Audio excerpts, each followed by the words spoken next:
Hey, welcome back to another edition of Everyday Football. 62, I'm your host, Jonathan Big Tex Johnson, aka Uncle Tex, aka Professor Tex. When you think of defensive ends, and this is at least with me, when I think of defensive ends, you go back a ways and whatnot, but when they really started kind of really, I think, paying attention to them, you think of guys like Gino Marchetti, Andy Robustelli, you think of guys like Willie Davis, right? And those are your defensive ends that was like, your upper echelon guys, you know what I'm saying, and whatnot, got into the Hall of Fame and everything. As time would go on, you would get guys, and this is like my era, the best defensive ends in the game, period. That be on my all-time team, right? 100-year team, and we might be getting to that. And, I always tell you guys, Reggie White and Bruce Smith, period, in the story. Ain't nothing else to really talk about, right? So it's ironic to me that, it's a lot of, these guys, they didn't have Twitter, they didn't have Instagram, they didn't have all the Facebook and all this other stuff that goes on in today's game, where all of a sudden, see, this is the thing. You got these guys that can make memes, you can do all this and all that kind of stuff like that. And, you had, like I said, a lot of other guys, man, whether it was Richard Dent, a lot of cats. But I already told y'all guys the two who was the best in the business, period. The Godfather, as far as I'm concerned, is going to always be Deacon Jones, right? Deacon Jones is right up under that after them other guys. And them other guys are a little bit bigger, and they just wreak more havoc. And the stats would be able to come out more because they didn't keep all the stats like they did there in the 60s and that of the early 70s, right? So when we start talking about, because it's like, I like with Washington from a football standpoint of view, what they're doing. Whether it's with Jonathan Allen, Sweat, they got Young and whatnot, and them guys are doing their thing. Them guys, that's something you should build on. And Washington is something that probably gonna have to be reckoned with, especially when it comes to that defense, like I spoke about a little bit yesterday. But let's not get carried away here, right? Chase Young, great year. He's probably gonna be your NFL Rookie Defensive Player of the Year. Great. And I give him that and whatnot. But this is something that I did. And I talked about this a while back, right? I talked about Javon Kise, right? And I don't think a lot of people really realize and understand what Javon Kise did basically coming in from the league out of Florida and what he did and how he did it. Right, and the different things that he did. Javon Kise, he had 9 pass defended, 8 forced fumbles, 1 fumble return, 14 yards, 1 touchdown, 14.5 sacks. He had 58 total tackles, 49 solo, 9 assists, right? 15 tackles for losses, right? That's something that he did. People forget that he was called the freak. Right? And I told you guys he had the 3 years, and after that he was pretty much done. See, one of the things that I do, right, I look at a person's career. I don't really care about, because when, I always go back to what Bruce Smith said, because I know they asked Bruce Smith a question, right? And I told you this about a while back. When I talked about Javon Kise, when I talked about Jadeveon Clowney, I talked about these guys, right? And my thing, what I've always said, was like, what do you do for the next, once you get established at who you are and what do you do? And you talk about Javon Kise, who had 14.5 sacks, 11.5 sacks the second year, 10.0 after that.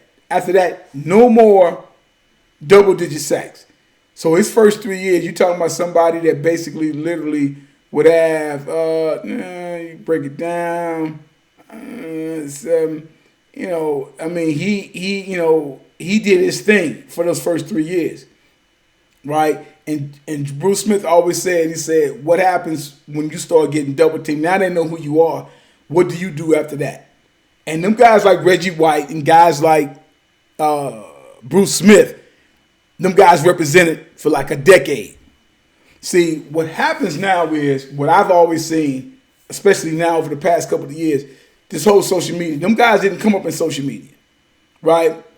And what happens is that for somebody like, let's say, a Chase Young, and what Chase Young ends up doing, right, and his stats and whatnot, which therefore is extremely, as I said, that's impressive. You talking about somebody that started 15 games, fumble recovery 3, 57 yards, a touchdown, 7.5 sacks, 32 and 12 as far as solo tackles, assists, tackles for losses 10. And I go back to the whole thing about what my man did dealing with Javon Kise, who was also known as the Freak, and people forget about that. And it's like he had a way better, in my opinion, because they went to the Super Bowl and were just a few inches from possibly winning against the Rams. And what Chase Young has done has been great, but it's almost like they say, oh man, he did this, he did all these great things. But I'm like, when you start breaking down about and you compare the two, and it's not even being talked, it doesn't even be talked about what Javon Kise brought to the Titans as opposed to what somebody like, let's say, a Chase Young brought that to the Redskins, which is like some great stuff. Because, they had some great ends with Charles Mann or whether it was Dexter Manley. Those are the guys that you remember. They from that same era that I'm talking about, right? And those guys are Pro Bowlers and whatnot, all pro and everything like that. But that's what I'm talking about. It's like I'm not going to be giving it up to Chase Young until I see what Chase Young does next year. But from a rookie standpoint of view, 4 pass defending, 4 forced fumbles, 3 fumble returns, 57 yards, touchdown, 7.5 sacks. Javon Kise had 14.5 sacks, dude. 14.5 as a rookie, right? Damn near close to like 14, 10, 31, 32 sacks his first 3 years, right? And he was on his way. But from that time on, he never recorded double-digit sacks ever again. Would Javon be the next person like that? He does have these little lingering injuries and whatnot that goes on. So like I said before, you start crying, but like I said, what Washington is doing at that defensive front is phenomenal. And I'm like, giving I wish that my Cowboys had them guys there, right? But, we deal with that later. But you're dealing with somebody who is actually a player. And when you start talking about Javon Kise, so like I said, until guys start putting together a resume, you can't start crowning these guys as the best and they did this, they did that. We go year at a time. So like I said before, these guys, when we talk about Javon Kise, when we talk about Chase Young, it's like really it's not that much of a there's really no comparison. And I think because of social media, having Instagram pages, having Twitter pages, having Facebook, these guys give it's a bunch of credence given to these guys when you forget about guys like that of Javon Kise. And Javon Kise, like as far as the defensive end was concerned, I'm like, this guy was putting it down. Now, he didn't finish up the way he was supposed to finish up, even going back to cats like Jadeveon Clowney. And like I said, you talk about the Bosa boys. You talk about, somebody like J.J. Watt. J.J. Watt, first ballot Hall of Famer. Have that. You throw in guys like Myles Garrett, right? Myles Garrett, them guys ball, they do their thing and stuff like that. Edge rushers or whatever they want to call them nowadays or what have you. And that's what I'm talking about. It's like the game, the way it's played as far as I'm concerned, it comes back down to like, what do you do for the next 4, 5, 6 years, right? To put you in the upper echelon of all of the greats, right? And that's where we'll see what goes on with Chase Young. I'm already seeing little things about being hurt. Much like as time would go on, that would happen with that of Javon Kise as well as Chase Young. As well as even going to dealing with the whole things that goes on with that of Myles Garrett, who, like I said, followed him high school, going into that of college, and my man will put up phenomenal numbers only to disappear in the second half. or disappeared. And it's like guys like Bruce Smith and guys like that of Reggie White, it was no disappearance act with those guys. Those guys was consistent for a decade at least. So before you start crowning these guys and start saying that this, and that, if you don't put them above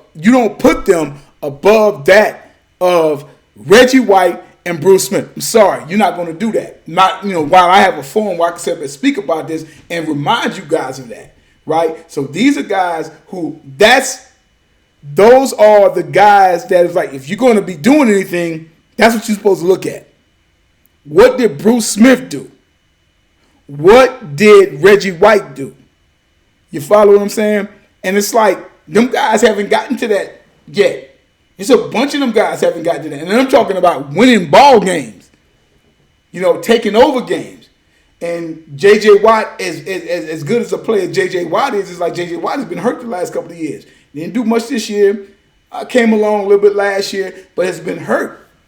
He's a first ballot Hall of Famer, no question. He has 3 Defensive Player of the Year awards, right? So the funny thing about that situation there, it's like if you start talking about you throwing Richard Dent, but the defensive ends for 80s, 90s, going to 2000 are your best defensive ends and who are up and above everybody else is that of Reggie White and is that of Bruce Smith. And these guys have not done what those guys have done.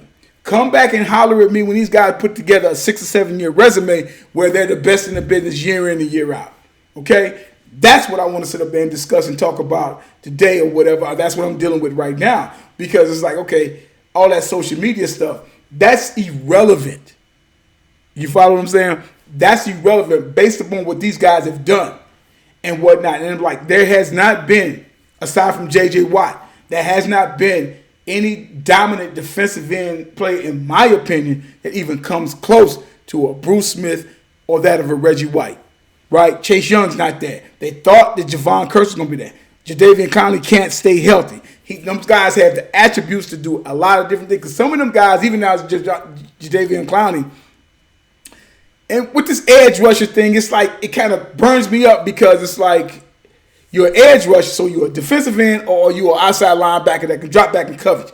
LT, I'll take his rookie year and put up against anybody as an outside linebacker and what he basically accomplished and what he did, right? Straight up defensive end, it's like nobody's right now, them guys not even close to sitting up there seeing Bruce Smith or Reggie White. And whether it's Chase Young, whether it's Javon Kise, they're not seeing them guys. True defensive ends who came off that edge, did what they did, and changed the game, right? And like I said, so before you give Chase Young a gold jacket, but because that's what I'm saying, stop giving these guys all of this praise, and they really haven't done anything as of yet. I want to see Chase Young 5 years from now and what he does, right? And if he stays healthy, those guys played 20, almost 14, 15 years. And if you can't stay on the field already, come on, man. I mean, that's something to say. So I'm going to always stick with them guys. The best defensive ends that have played this game in 101 years of this game has been Bruce Smith, as well as that of Reggie White. And we throw the Godfather in there, Deacon Jones, right? Who coined the term sack. And I'm going to sign off on that, man. Y'all guys go check it out. Look it up. See what I'm talking about. You see what I'm saying. It's like, don't give them guys them props just yet. Give it some time. Stop crowning these guys before they've done anything. And on a side note, for the All-Pro team, I was cool with that until I actually seen where Alvin Kamara made second team above Dalvin Cook. Dalvin Cook was rushed for over 1,550 yards, averaging 100 some odd yards a game. Again, I like Alvin Kamara, but Alvin Kamara still has not rushed for 1,000 yards in the league at 16 touchdowns, along with that of Dalvin Cook. And come on, man, stop it. My man catch the ball and stuff like that, but I told you, 12, 13, he still has not reached. And I'll say this again. He still has not reached the Marshall Faulk Thurman Thomas career, or insofar as of the years that he's had, where he's 1,300 yards rushing, 700 yards, 700 yards pass catching.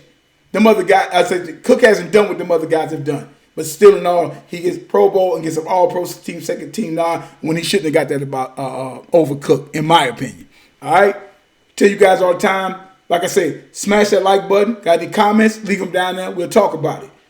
There's no greatest of all time as long as time's still going on. And like I tell you guys all the time, numbers don't lie and get emotional. People do. All right? We'll catch you guys later.